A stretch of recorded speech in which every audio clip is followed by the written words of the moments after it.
마가복음 6장 45절부터 52절까지 전체 같이 합독합시다. 길지 않으니까 45절 52절 시작.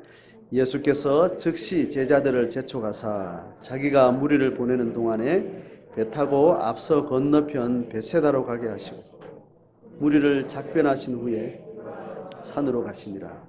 저물매 배는 바다 가운데 있고 예수께서는 홀로 무태에 계시다가 바람이 거스름으로 제자들이 힘겹게 노젓는 것을 보시고 밤 사경쯤에 바다 위로 걸어서 그들에게 오사 지나가려고 하시매 제자들이 그가 바다 위로 걸어오심을 보고 유령인가 하여 소리 지르니 그들이 다 예수를 보고 놀라니라. 이에 예수께서 곧 그들에게 말씀하여 이르시되 안심하라 내니 두려워하지 말라 하시고 배에 올라 그들에게 가시니 바람이 그치는지라. 제자들이 마음에 심히 놀라니 이는 그들이 그 떡 빼시던 일을 기억하지 못하고 도리어 그 마음이 둔하여졌음이라. 아멘. 오늘 본문은 45절 보세요. 지난주에 우리가 읽고 묵상했던 그 말씀이 오병이어 기적이죠. 오병이어 기적은 굉장히 곧 사건 그 자체로 굉장히 큰 사건이고 그런 사건들은 복음서에 계속해서 기자들에서 기록되고 진술될 때 시간적인 어떤 연계성을 따라서 하지 않고 사건의 배치를 기자들이 의도적으로 이렇게 조율을 해요. 그래서 예수님의 행적을 마태, 마가, 누가, 요한이 각자 다른 사람이 기록했지만 예수님의 행적의 스토리를 이렇게 네 복음서를 가지고 이렇게 보면 사건이 다 시간적 순서대로 쭉 그렇게 나열된 게 아닙니다. 그래서 어떤 사건은 앞에 와 있고 뒤에 와 있고 이제 저자의 의도에서 배치를 달리해요. 그래서 어떤 상황 가운데는 사건 두 개가 실제로 순수도 그 시기도 붙어 있는 게 있고 혹은 딴 데서 그냥 가져와서 그냥 잡아넣었다 이렇게 배치한 그런 것들이 있습니다. 그래서 사건의 연결 구조가 실제 사건에 연결되어 있는 건지 아니면 마가나 마태나 기자가 그것을 배치를 달리 해서 그 사건들의 순서 자체를 통해서 뭔가 의도하는 진술이 있다는 것을 이렇게 파악하는 게 필요합니다. 그래서 지금 오늘 읽은 풍랑을 만난 제자들의 사건은 지난주 사건하고 실제 시간적 순서가 연결되어 있을까요? 아니면 떼온 걸까요? 또 짚지 마시고 본문을 보시고 데이터는 본문에 있으니까 본문을 보고 생각을 해보세요.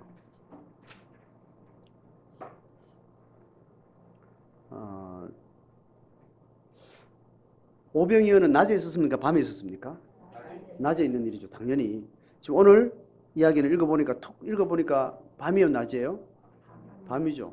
장소도 뻔하죠. 시간, 장소는 확실히 드러나는데 이게 어떻게 붙어있는 사건이에요? 아니면 독립된 사건이에요? 붙어있는 사건 손들어 보세요. 기권하지 마시고 손들어. 그래, 그냥 독립된 시간적으로 전혀 따로 다. 붙어 있는 사람들은 왜 붙었다고 생각하세요? 네. 제가 원하는 답이 그거예요. 즉시라는 이야기입니다.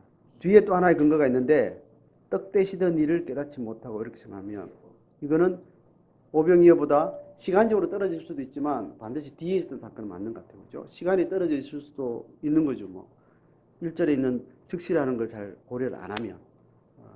자, 이해되죠? 그러니까 지금 낮에 오병이어 기적을 경험하고 나서 바로 그 저녁에 바로 이어지는 밤에 일어난 사건이에요. 자, 그래서 예수님께서 즉시라는 말은 지금 앞에 있었던 일하고 바로 연결해서 이야기입니다. 그러니까 지금 내용도 떼요. 그 무리를 보내는 이야기 있잖아요. 무슨 무리를 보낸단 말이에요. 이게 다른 독립적인 일이라면 시간 공간이 지금 붙어 있는 거예요. 그죠? 그래서 그 떡 먹인 무리들을 예수님이 보내는 사건까지 다 묘사가 되어 있고, 바로 즉시라고 하는 어떤 시간을 텀도 둔 것도 아니고, 뭐 쉬는 시간이 있었다가는 뭐 이런 것도 없고, 바로 밥 먹는 거 다 정리되고, 남은 거 모으니까 12강절이 정리됐고, 그러고 나서 아직 어수선한 때에 공식적인 모임이 아직 채 끝나기도 전에 제자들을 먼저 보낸 거예요. 보내고 전체 이제 광고하고, 다음 모임 광고하고, 이제 축도하고, 뭐 이제 폐회하는 순서는 목사님이 예수님이 하시고, 그 전에 제자들이 먼저, 야, 어두워지니까 다음 일정은 건너 어디로요? 베사다로 가는 거다. 먼저 보낸 거예요. 그래서 작별하신 후에 예수님은 어떻게 행동하신 거예요? 기도하러 산으로 가셨다는 거예요. 예수님의 개인 행적을 쭉 성경 전체를 이렇게 잘 연구하면 예수님은 굉장히 분주하고 굉장히 군중에 휩싸여가지고 공적 사역에 굉장히 번잡하고 육체적으로 힘든 그런 일정에 쫙 몰입했다가 완전히 뒤로 빠져가지고, 이걸 영어로 리트릿이라고 해요. 완전히 뒤로 빠져가지고 하나님 앞에 기도하고 묵상, 철저하게 혼자 고립된 골반 기도에 아주 균형 있게 그걸 왔다 갔다 했습니다. 이 제자들이 배워야 될 것이고, 영적 삶을 사는 사람이 육체를 안고 물리적인 이 세상에 육체를 안고 살면서 영적 생활의 걸음을 걸어가는 사람의 삶의 패턴이 이 두 가지 중심이 굉장히 중요하다는 걸 성경이 계속 증언을 합니다. 그 한 측면으로 예수님이 일단 그렇게 하셨던 것을 기록을 해요. 자, 그렇게 하고 제자들은 지금 어디로 간 겁니까? 47절부터 봅니다. 저물었습니다. 배는 바다 가운데 있고 예수님은 산으로 가신 상태에 지금 바다에 있지 않고 묻혀 있다는 말입니다. 그죠? 그렇게 하다가 이제 48절부터 바다의 상황을 좀 더 구체적으로 이야기해요.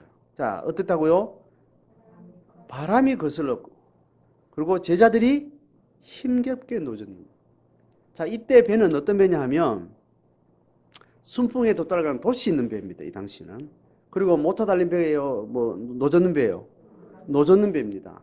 그러니까 이 지중해뿐 아니라 이 갈릴리 호수는 거의 바다라고 할 정도로 굉장히 이제 넓은 곳이죠. 민물이긴 하지만. 그래서 갈릴리를 그냥 바다라고 그냥 말하죠. 자, 바다를 지났는데 그 바다가 넓기 때문에 갑자기 일어나는 돌풍이나 이 현상들을 이제 바다처럼 이렇게 만나는 이제 그런 곳이죠. 그 제자들이 건너편으로 가는데 이쪽에 팔레스타인 쪽에 있다가 이쪽이 동쪽이잖아요. 다시 서쪽이죠. 건너편으로 가면 동쪽으로 가는 거예요. 그 건너가는 중에 바람이 어떻게 부느냐에 따라서 이게 고통이 되는지 순풍 아주 즐거움이 되는지는 차이가 많이 나겠죠. 그래서 지금 가는 배는 밤새 가는데 낮에 피곤한 가운데 잠도 못 자고 가는데 바람이 도와줘요, 안 도와줘요? 안 도와주고 오히려 역풍이 부른다는 이 말이에요. 측풍이 아니고 거슬렀다 그랬습니다. 역풍이어서 돛을 내리고 열심히 이제 노를 젓는데 피곤하고 힘든 겁니다. 자, 그런데 오늘 여기는 풍랑이 일었다고 말은 표현이 안 되는데 이 사건을 그대로 묘사하는 마가나 다른 복음 보면 풍랑이 일었다고 이야기해요. 그리고 다른 복음서에서는 베드로가 아니 나도 걸어봅시다 하고 걷다가 빠지는 그 사건 기억나죠, 그죠? 그 사건이 바로 이 사건이 있었던 거예요. 마가는 이걸 제외시키고 있어요. 자, 그러니 풍랑이 일는데 그 풍랑이 역풍으로 불고 있었던 거예요. 그러니까 역풍 자체도 목적을 가는 데도 힘들었지만 풍랑 자체가 굉장히 위급한 상황이었다고 다른 성경에 묘사가 되고 있습니다. 어쨌든 역풍을 불고 역풍 때문에 돛을 내리고 이제 노로 지금 젓고 있는데 굉장히 힘든데 어디까지 지금 시간이 끌었는가 하면 밤 4경이 됐다는 말은 밤은 거의 새벽 미명까지 간 거예요. 3시에서 6시 사이. 그러니까 밤새도록 지금 이걸 끌고 가는 거죠. 자, 그렇게 하는 것을 예수님이 어디서 보신 거예요? 무태서. 밤인데. 망망대해인데. 물리적으로. 예수님 보실 수 있죠? 보신 겁니다. 자, 그래서 예수님 어떻게 행동했어요? 밤 4경쯤에 미명 직전 가장 깜깜한 그쯤에 바다 위를 걸어서 가신 거예요. 제자들이 걸어오는 걸 보고 아쿠나 예수님이구나. 이렇게 한 거예요. 유령이라고 소리치는 겁니다.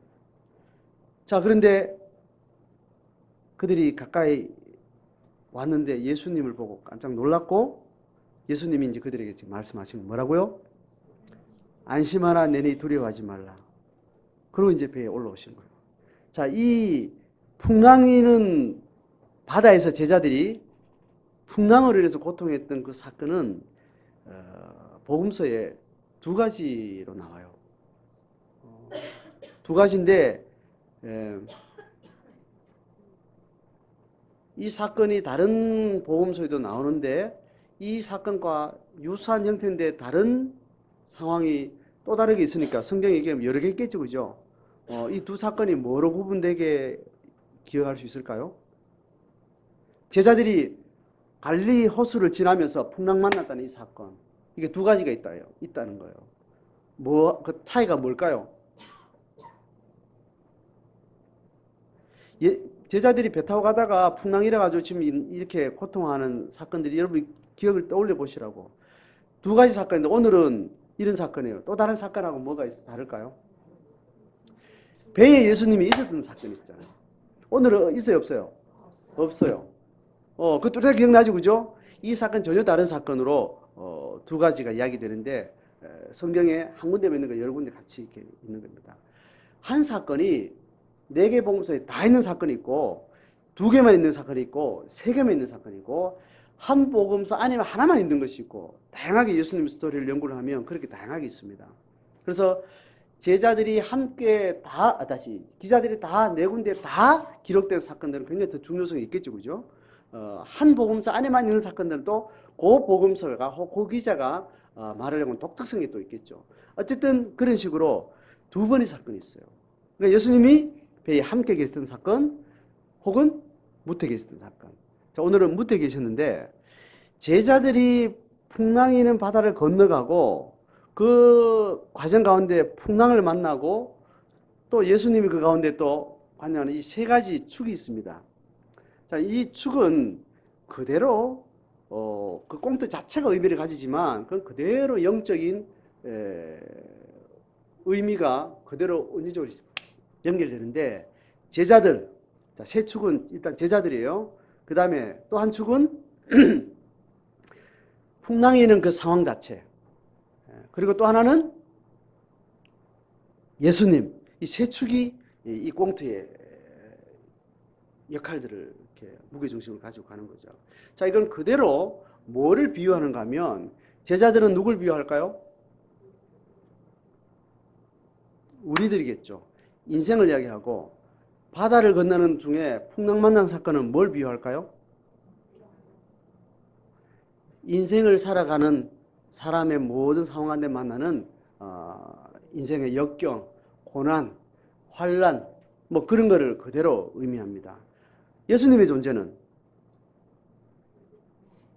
그냥 예수님이죠, 뭐.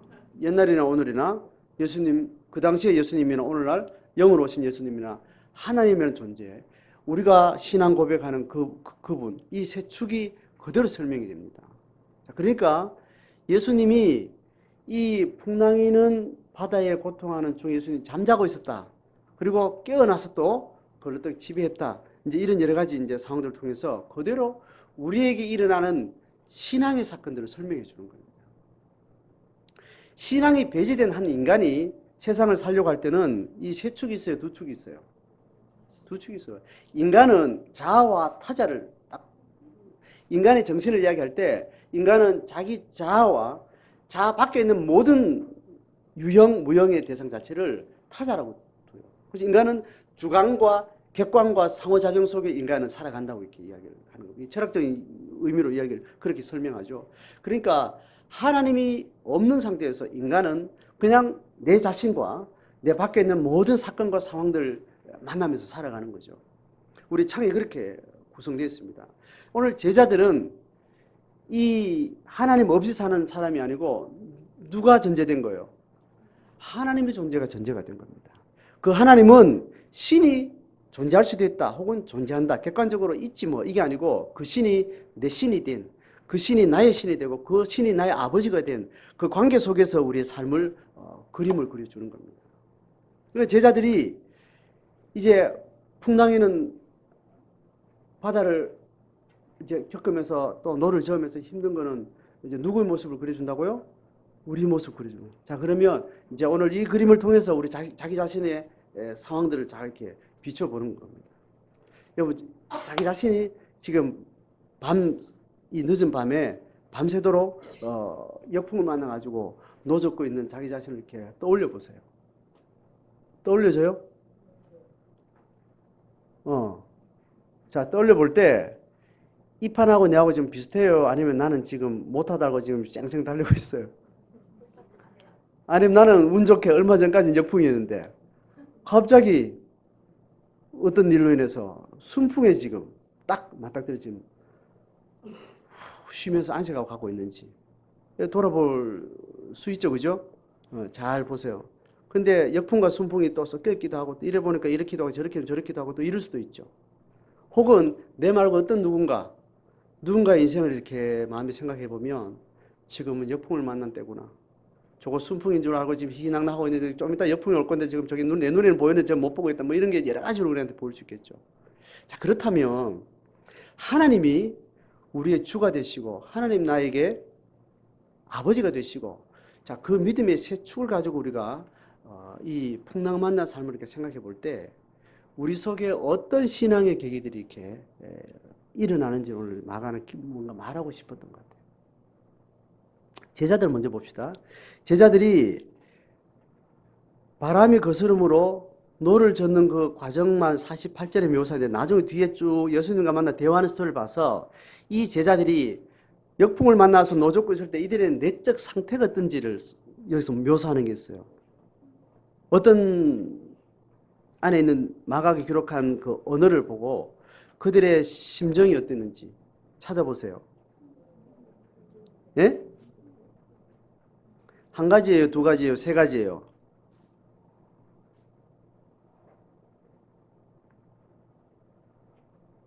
찾았어요? 한 가지냐고 두 가지냐고요? 날 보시면 안 되고 성경을 보셔야 되는데 내가 원하는 답이 있는데 예수님이 뭐라 그랬어요? 안심하라. 이 말은 뭐 했기 때문에 안심하라는 거예요? 안심하라 반대말은 두려움이 아니고 불안함이에요. 그리고 두려워하라 말한 거는 뭐 했기 때문에? 두려워했기 때문에 두려워하지 말라 한 거죠. 두 가지 마음이 있었던 거예요. 예수님 지금 표현한 말로 하면 힘들게 노점에서 이 사람들이 어땠다고요? 불안하고 두려웠던 거예요. 예수님 와서 이제 그 이야기 하는 겁니다. 불안하고 두려운 마음으로 지금 풍랑을 지금 막 이기면서 지금 가고 있는 상황이에요. 예수님은 제자들에게, 이 제자들이 예수님을 믿는 사람이죠. 하나님을 경험한 사람들이고 예수의 기적을 내 삶 속에 실제로 경험하는 사람들입니다.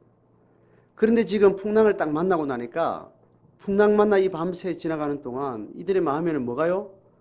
두려움과 불안으로 가득 찬 거는 예수님이 주물 속에 계시던 그 사건 때는 예수님 주무시다가 막 큰 소리 치면서 원망하면서 막 깨우고 그만큼 난장판이 된 거예요, 사실은. 이제 그런 상태에서 가고 있는 거죠. 예수를 믿고 예수를 주로 고백하고 그렇게 우리가 살아도 우리가 세상을 경험할 때는 역풍이나 풍랑은 내가 원치 않는 엄청난 고난이나 환란이나 어떤 사건들을 겪을 때는 우리는 오롯이 어디에 집중하는가 하면 어디에 집중해요? 사건에 집중을 합니다. 우리는 육을 가진 인간이기 때문에 법보다 뭐가 가깝다고요? 주먹이 가까워요. 생각보다 피부에 감각으로 와닿는 이 감각이 훨씬 뜨겁게 와닿는다고요. 그러니 사건을 물리적으로 만나게 되면 그 물리적인데 먼저 집중을 하게 되고 거기에 쑥 빠지게 되어 있습니다. 정신적인 세계가 중요하고 영적 세계가 굉장히 중요하게 우리 속에 자리 잡고 작용을 하지만 피부에 와닿는 사건을 딱 만나면 그 사건에 그냥 모든 것이 집중이 되는 거죠. 제자들이 그런 상황에 있습니다. 하나님은 한 인간이 하나님을 만나고 신을 만나고 정신적인 세계와 영적 세계에 접촉할 때 이런 물리적인 뜨거운 사건 통해서 그 사건에 고민하고 그 사건 때문에 복잡하고 그 사건 때문에 답이 없이 그렇게 고민하다가 결국은 어디로 들어가는가 하면 정신적인 세계로 들어가요. 심리적 세계로 들어갑니다. 그러다가 더 깊이는 영적 세계로 들어가요. 왜냐하면 물리적 세계에 답이 없기 때문에. 그래서 하나님을 만나는 사건은 그냥 무중력 상태에서 하나님을 만나지지 않아요. 인간은. 물리적인 사건 상황 통해서 우리에게 지적인, 정서적인, 혼적인 충동이 일어나고 혼란이 일어나고 영적인 혼란과 질문 속에서 하나님의 존재를 더듬어가는 거예요. 처음 만날 때도 그렇게 할 뿐만 아니라 하나님과 영적 삶을 살아갈 때도 영적 삶이라는 것은 항상 어느 기반 위에 그게 잡히는가 하면 무중력 상태에서 영적으로 하나님과 교감하는 것은 신령한 사람, 거의 신령님 같은 사람이에요. 하나님은 그런 사람 원하지도 않아. 그냥 도통해가지고 구름 타고 다니면서 하나님과 막, 하나님 그런 사람 같으면 그냥 영혼을 데려가시지. 우리를 물리적인 사건에 얹어놓고 영적인 세계를 함께 유영하기를 원하시는 겁니다. 그러니까 하나님이 우리를 만날 때는 항상 물리적으로 닥치고 있는 이 육체적 사건 속에서 늘 하나님이 왔다 갔다 하시는 거예요. 그래서 신앙은 어떤 명제도 신학도 어떤 공중에 떠 있는 어떤 개념이 아니라 관념이 아니라는 겁니다. 신앙은 사건을 통해서 신앙은 얘기될 때 그게 살아있는 신앙이라고 해요. 그래서 사건 이야기를 하는 겁니다. 제가. 이해가 되죠?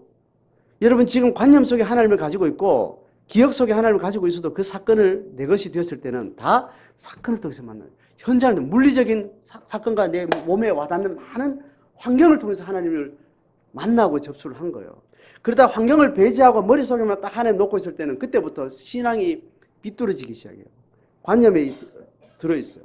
하나님을 내 머리 기억 속에 그냥 딱 묶어놓고 내 기억 속에 하나님만 가지고 있을 때 결국 신앙은 왜곡이 되기 시작을 합니다.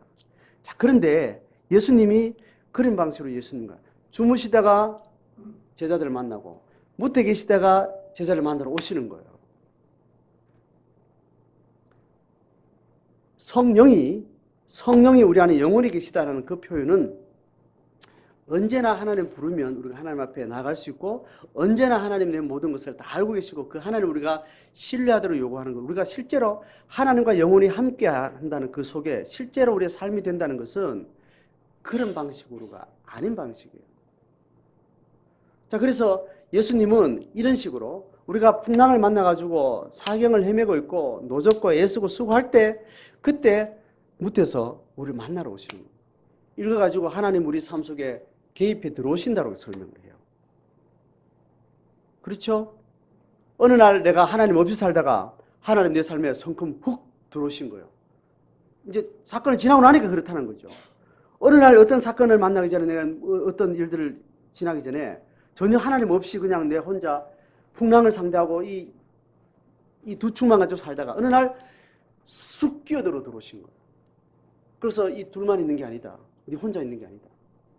네가 만나는 이 사건은 그냥 있는 사건이 아니고 내 통치 속에 있는 사건이다. 이렇게 하면서 내 속에 쑥 들어오신 거예요. 이 두 상관관계 속에 하나님은 개입해 들어오셨다. 이렇게 신학적 용어로 설명하는 거죠. 그거 보면 여러분에게 있죠, 그죠? 그럴 뿐 아니라 실제로 믿음의 삶을 사는 중에도 늘 하나님의 방식은 계속 다시 임재하는 방식으로 경험을 해요. 신학적으로는 늘 계시죠. 그렇지만 우리가 하나님을 늘 만나고 교감할 때는 또 처음 만났을 때처럼 관념으로는 있었지만 실제 경험으로는 하나님 또 개입해 들어오시는 방식으로 나타났다가 사라졌다 일하는 방식으로 하나님을 만나게 돼 있어요. 언제 만나요? 사건을 만날 때. 몸이 살아가는 삶의 환경 속에 있을 때만 하나님 내 속에서 만나주시는 일들이에요.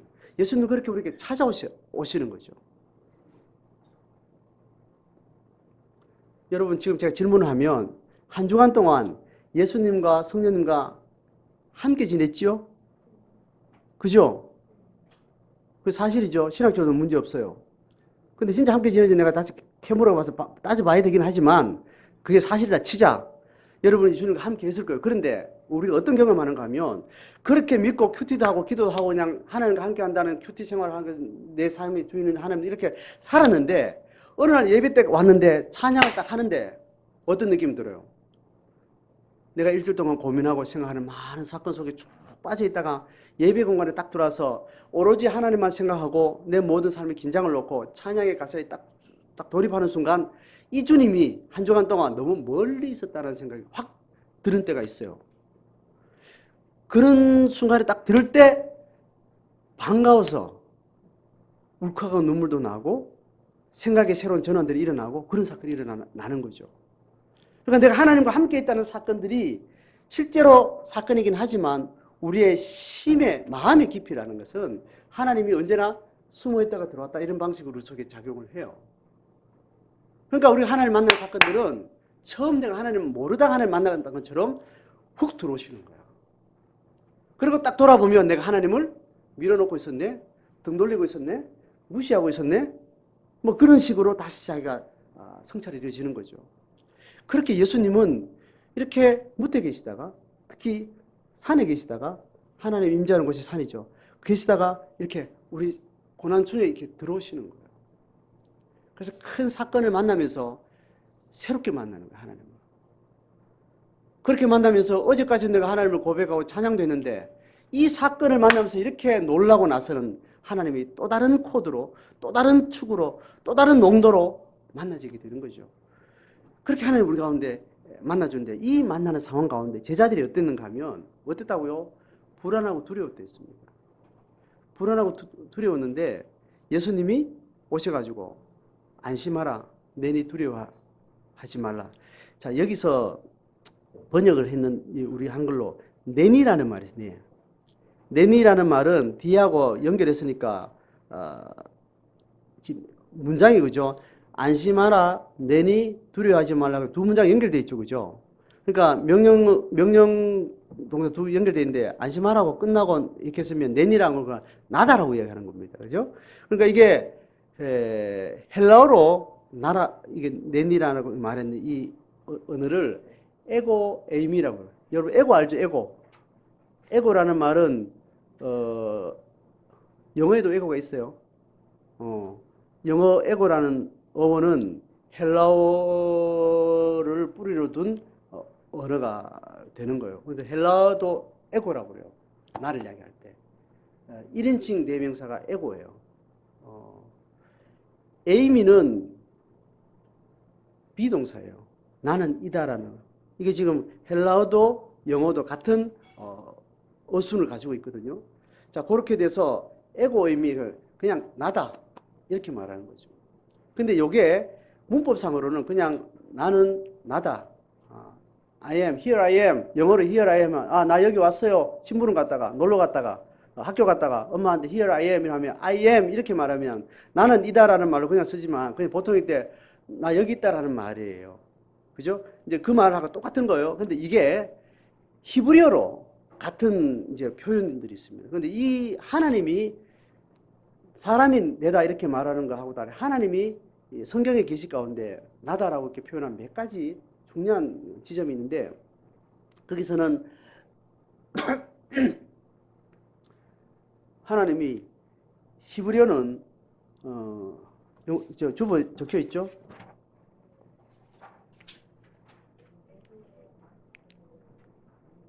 말이 어려워가지고 제가 기억은 못하고 에흐예, 아쉐르, 아흐예 뭐 이런 말이에요. 아쉐르는 영어로 말하면 데드예요, 데드. 그래가지고 나는 나다 이렇게 표현하는데 그걸 모세를 만났을 때 여러분 나는 스스로 있는 자니라고 이렇게 표현할 때 그게 신학적으로 해석한 거예요. 하나님의 존재에 대한 신학적 진술을 거기에 이렇게 한 건데 그냥 그대로 말하면 나는 나다 이렇게 하나님 모세에게 말했어요. 그런데 거기는 굉장히 사건 자체가 신학적 자기를 표현하는 사건이기 때문에 학자들이 나는 스스로 있는 자다 이렇게 이제 설명한 겁니다. 곳곳에 이런 표현들이 있는데 예수님이 나라고 표현한 이 사건도 그하고 연결된다는 거예요. 그러니까 에고에임이 이렇게 말하고 히에 이렇게 말했던 히브리어가 같은 방식인데 이 하나님의 자기 존재는 스스로 있는 자라는 말인데 그건 뭐냐면 자기 존재의 근거가 누구에도 의존되지 않는 뭐 이해가 돼요? 피조물은 피조물의 존재 자체가 누군가에 의해서 파생되었거나 누군가에 의해서 존재하는 그 존재 자체가 누구에 의존되어 있어요. 근데 신은 어떤 것에 대해서도 의존되지 않은 절대자이기 때문에 스스로 있는 자다 이렇게 표현이 되는 겁니다. 자, 예수님이 그렇게 표현하는 걸로 지금 이게 이제 신학에 들어가면 이 예수님의 에고엠이 이 말하고는 두려워하지 말라는 굉장히 중요한 제자도 관련됩니다. 하나님이 존재하시고 스스로 있는 자, 어떤 것에도 의존하지 않는 모든 피조물의 모든 것에 원인자가 되시고 통치자가 되시고 근원주가 되신 자기 자신을 그렇게 소개하시는 거예요. 자, 그러니까 풍랑을 만난 사건 중에 풍랑이라는 사건하고 예수님을 하는 인간의 실체를 이렇게 따로 그냥 만난 게 아니고 풍랑 외에 모든 우리가 만나는 대상된 거 있죠. 피조세계 모든 대상. 그 대상을 존재케 하고 통치하고 존재 근원이 되는 그분이 바로 예수님과 하나님 우리 속에 있다는 겁니다. 내 존재에도 그분께 있고 내가 당면한 풍랑의 사건도 누구의 의존에 있다고요? 그분의 의존. 거기서 하나님은 하나님이 통치하는 모든 근거의 원인이 되신 하나님이 모든 근거의 원인이 되신 하나님으로부터 파생된 인간 그리고 인간이 만나는 모든 피조세계 전체 이 모든 것들이 그분에서 존재하는데 우리 관계를 어떻게 풀어가는가 하면 하나님 없을 때는 이 관계가 얘가 나를 지배하는 방식으로 우리가 살아요. 그런데 우리가 하나님을 만나게 되면 하나님이 우리의 존재를 그분의 격으로 올려줘서 이를 상대할 수 있도록 우리에게 생명을 주셨다는 겁니다. 자, 이해돼요? 우리가 세상을 만날 때, 풍랑을 만날 때는 대부분 풍랑이 우리를 지배하고 우리를 집어삼키는 방식으로 있다고요. 대등한 관계도 아니에요. 하나님을 떠난 인간은 그런 방식으로 세상을 만날 수밖에 없는 존재라는 거예요.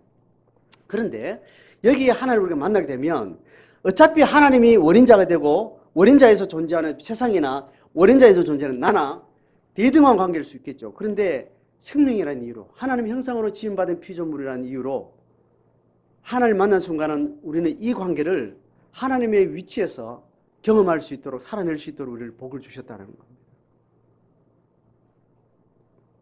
하나님이 우리의 사건 속에 개입이 들어오실 때는 그 관계 설정을 늘 새롭게 해주는 거예요. 그래서 우리를 왕이라 그러고 우리를 통치주라 그러고 우리를 존귀한 자라고 말하는 이유는 우리가 만나는 모든 육체적으로 경험하는 모든 게 풍랑인데 그 풍랑을 지배하고 통치할 수 있는 존재로서 우리를 격상시켜 주시는 분이다. 이게 믿음을 이야기합니다. 이게 신앙을 이야기하는데 이 사건은 매번 자동적으로 되는 게 아니고 우리는 매번 매 순간순간 만날 때는 어제 만났던 풍랑이 내가 하나님의 통치주로서 내가 넘어섰는데 내일 만나는 풍랑은 또 뭐로 만날까요? 피조물로 만나지 않고 또 풍랑으로 만나요. 그게 우리의 신앙의 내적인 상태이기도 하고 흐름인데 이것을 성경에서는 정상회로 말하나요? 비정상회로 말할까요? 객관적으로 보면 둘 다 답이 맞는데 제가 원하는 답은 성경이 마가가 말하고 싶은 건 이건 정상이 아니라고 이야기를 하는 거예요. 제자들이 풍랑 만난 사건이 어떤 사건 직후에 있었던 거예요? 네? 오병이어 떡 먹은 직후에 있었던 사건이에요. 이 사건은 배고픔이라는 사건, 배고픔과 굶주리는 사건, 내 생존 자체가 위협당하는 그 사건은 풍랑 만난 사건과 같은 이미지인 거죠. 그런데 하나님은 그거를 예수님은 만나 사건을 통해서 그렇게 풍성히 해주셨는데 그 사건 만나고 한나절 사이에 또 풍랑을 만났는데 그 풍랑을 제자들은 또 풍랑으로 만나는 거예요. 여전히 어떤 마음으로? 두려움과 불안으로 만나는 겁니다. 이게 예수님 우리를 만나는 방식이라니까 이런 면에서는 정상이에요. 앞으로 예수 만나러 왔는데 그런 인간은 다 죽여버리다. 하나님 그렇게 말씀하신 게 아니라고. 하나님 그렇게 만났지만 매번 사건을 너희들은 그렇게 만날 거라 하나님 그렇게 이야기하세요. 그런데 그거는 정상은 아니라고 이야기하는 겁니다. 마가는 그 이야기를 하고 싶은 거예요.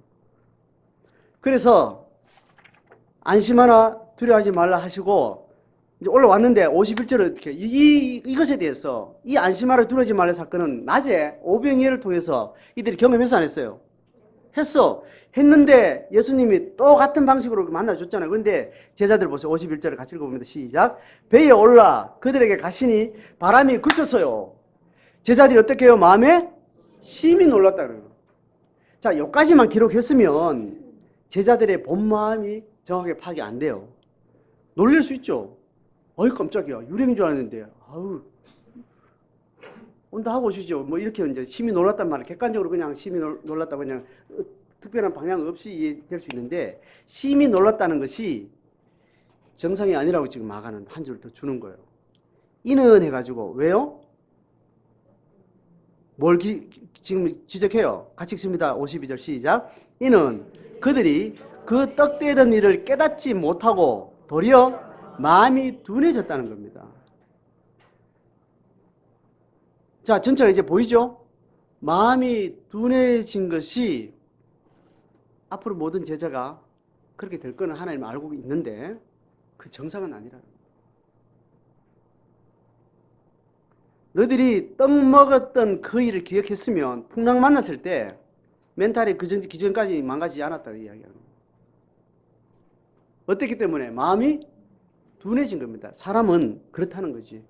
물리적인 몸을 가지고 있는 인간은 어제 그렇게 하늘을 빛을 보고도 오늘 바늘 찌르며 아 뜨거 하고 그 물리적인데 민감할 수밖에 없는 구조를 가지고 있는 겁니다. 그러니까 정신세계와 영적세계는 우리가 몸을 닥친 세계하고 감수성의 깊이나 뉘앙스가 굉장히 톤이 다르기 때문에 같은 식으로 봐지지 않습니다. 이걸 턱 만지는 이 만지는 거하고 영적인 것을 접촉하는 거하고 전혀 톤 자체가 다른 색깔을 가지고 층을 가지고 있기 때문에. 그런데 하나님은 그걸 기억하고 살아라는 거죠. 왜냐하면 내가 있기 때문에.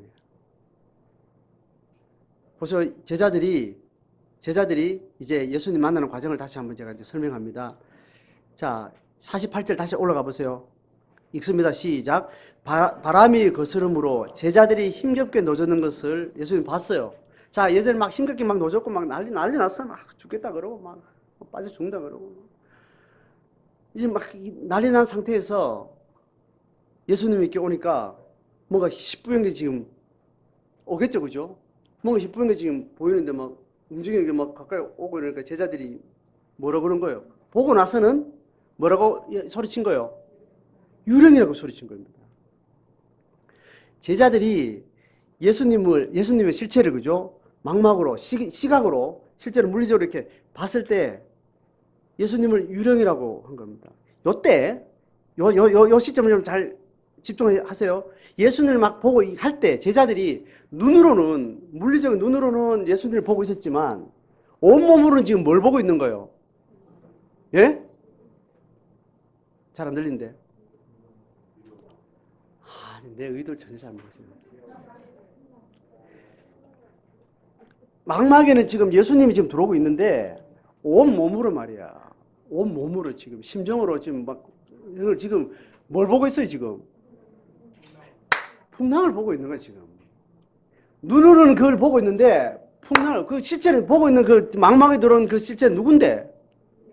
예수인데도 사실은 내가 그걸 보고 있는 것 같지만 내 온몸은 뭘 보고 있는 거예요? 풍랑을 보고 있는 거예요.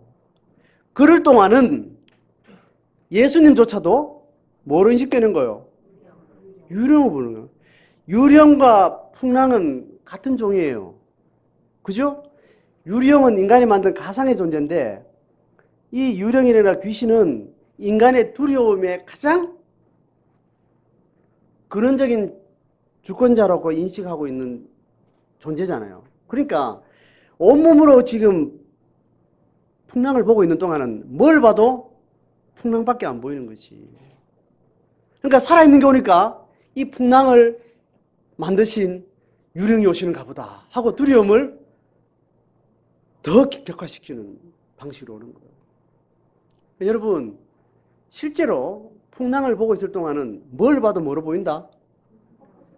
풍랑으로 보면 여러분 인정하죠? 이 제자들의 마음 인정하죠? 그럼 여러분은 내가 정상적으로 나 지금 오늘 이 일을 하고 있어 저 일을 하고 있어 나 이런 상황에서 그게 몸으로 와닿고 기억으로 와닿고 귀로 들어오고 눈으로 향기로 온 오감으로 어떤 상황을 받아들일 때 그 받아들이는 것이 정상일 가능성이 많아요? 비정상일 가능성이 많아요?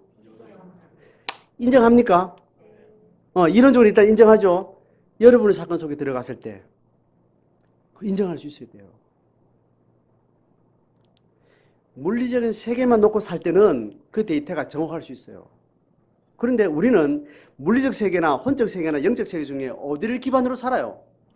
영적인 기반으로 산다. 그것을 기반으로 살려고 할 때 물리적인 현상을 볼 때 우리는 인간을 보고도 하나님을 만나는 경험을 하는 겁니다. 맞죠? 여러분 저를 만났을 때 제가 여러분하고 만나서 신방을 예배하면 하나님 만난 그런 경험들을 했는지 모르겠네. 저는 그 사람들의 표정과 태도를 보면 대충 알겠더라고. 목사를 한 종교인으로 집사하고 장로님 뭐 직분을 가지고 있으면서도 목사를 종교인으로 교회 조직의 한 사람으로 상대한 사람이 있는가 하면 아무것도 아닌 그 부목사를 하나님 보듯이 하는 사람들이 있어요. 그게 복된 거예요? 안 복된 거예요? 복된 거지.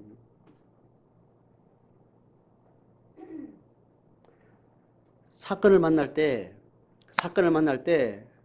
그 사건이 정상적으로 보이지 않는 게 일반적이에요. 특히 영적인 입장을 가지고 볼 때는 그렇다는 거예요. 심리적인 혼적인 영역만 봐도 그래요. 무의식 세계는 내가 생각하고 있는 게 어떻게 작동되는지 모르게 나도 정상적인 상황들을 다르게 해석하고 다르게 취사 선택해요. 영적인 세계는 더 그렇다는 겁니다. 그러니 내가 풍랑을 보고 있을 동안은 예수님도 뭐로? 유령으로 보여요. 그런데 좀 더 가까이 보고 그 유령을 더 심도 있게 보고 더 깊이 보면 그분인지 알고 그분이 더더구나 모습만 나타나자고 뭐라 그래요? 내니 두려워하지 마라. 안심하라고 이야기하는 거예요. 그분이 말하는 안심하라 두려워하는 이거는 뒤에 사인이 있는 말이에요? 없는 말이에요? 예? 빈말이냐고요. 빈말이 아닌 분은 우리가 알죠. 이분이 말하는 안심하라 두려워하지 말라는 상당한 근거를 가지고 하는 말이에요. 우리는 그런 온몸을 알고 있죠. 영적 감수성으로 그걸 알고 있다고. 그렇게 할 때 우리는 뭐가 보이고 뭐가 안 보이는 거예요? 유령이 안 보이고 다시 파도가 안 보이고 예수님 보이는 겁니다. 예수님 그렇게 만드시는 거예요. 마태복음은 이걸 좀 더 심화시켜 가지고 요 말도 좀 부족하다 싶으면 마태는 그 스토리를 더 붙여가지고 이 말을 더 강조해서 하고 싶은 거예요. 베드로가 또 깝짝거리고 또 나갔다 아닌가 봐. 나도 예수님처럼 이 무서운 파도를 좀 짓밟고 좀 넘어서고 싶어요. 좀 해주세요. 그래, 그거 건너와라. 깔딱거리고 쫓아 갔는데 또 뭘 본 거예요? 예수님 보고 뛰어들 때는 예수님 보고 뛰다가 뭘 본 거예요? 풍랑을 보는 순간 그냥 쏙 빠지는 거예요. 마태는 그걸 한 번 더 진술을 해주시는 거예요.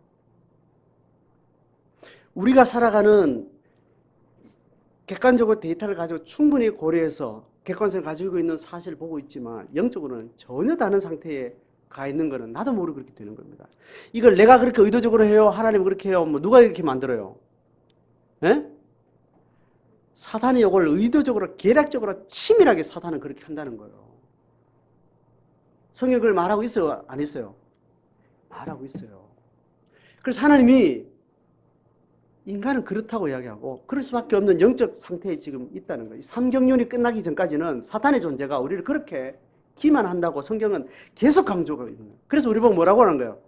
속지 말아라고 얘기하는 거예요. 속는 게 정상인데 정상이 아니다.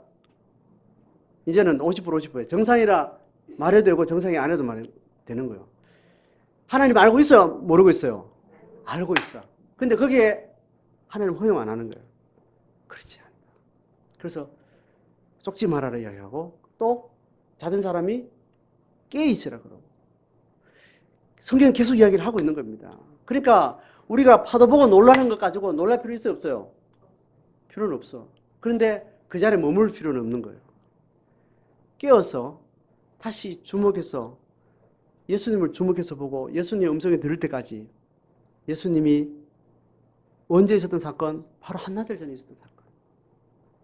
너 한나절 사건 전에 마음이 둔해져가지고 한나절 사건을 잊어버리는데 그거 기억하라고 얘기합니다. 그래서 구약 전체이죠.